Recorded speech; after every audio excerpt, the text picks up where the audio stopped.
we use the internet for everything.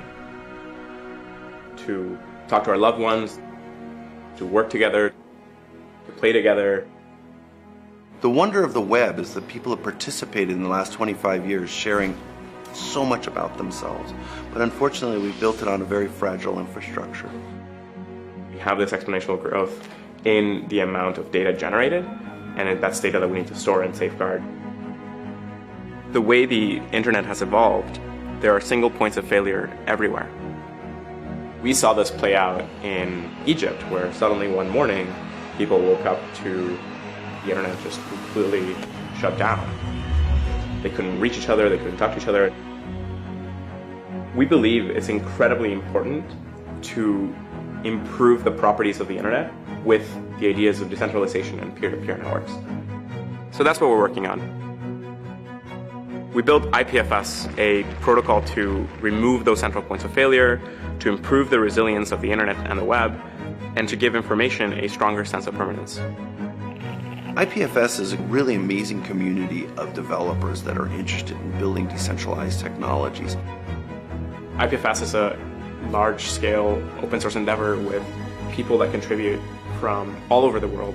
We are a community of people who really care about the future of the web and who want to address the problems. It feels to us like the web is consolidating at the applications layer around a small number of data monopolies, and we're really big believers in the re-decentralization of that wonderful resource. And when we first met Juan, we realized that what he was doing is one of the real keys to making that possible. The first phase of our work, decentralizing the web, was to build IPFS. The next phase, improving on this foundation, is a new protocol, Filecoin. With the rise of protocols like Bitcoin and Ethereum, we've seen massive decentralized networks form where anyone can dedicate their computer to run the network and earn crypto tokens for doing so. Mining for tokens is so profitable that these networks have spread globally and created the world's most powerful computing systems.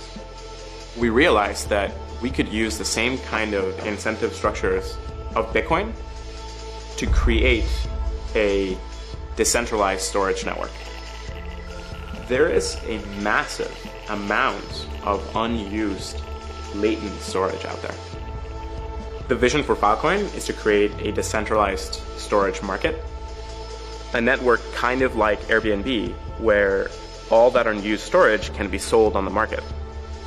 So with this vast amount of supply joining the network that is not currently connected, we can optimize our resources and drop the cost of storage. One of the key things about the Filecoin network is that there is a native token to the system, and that's a Filecoin. It's the medium of exchange for this decentralized market.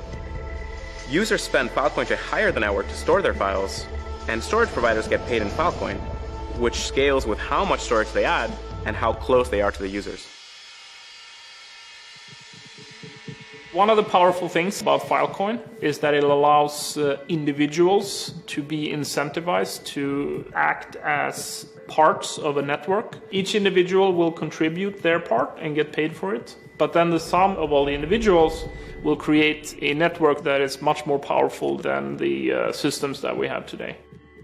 Filecoin can be exchanged for Bitcoin, Ethereum, dollars, euros, and so on, or users can hold on to their Filecoin, which may appreciate as the network grows. Anybody who uses the technology can become an investor in the technology. They can buy tokens, and if Filecoin is successful, they can share in that financial success. It's kind of like anybody in the world being able to get a seed investment in a Google or a Facebook or an Amazon or something like that. Filecoin is going to completely reimagine the way data is stored and delivered, especially in the places where internet service is most fragile. Just like people mine Bitcoin all over the world, local entrepreneurs will realize they can mine Filecoin by plugging together as many hard drives as they can get. Not only can they earn significant amounts of money, but they can also provide a valuable service to their local community.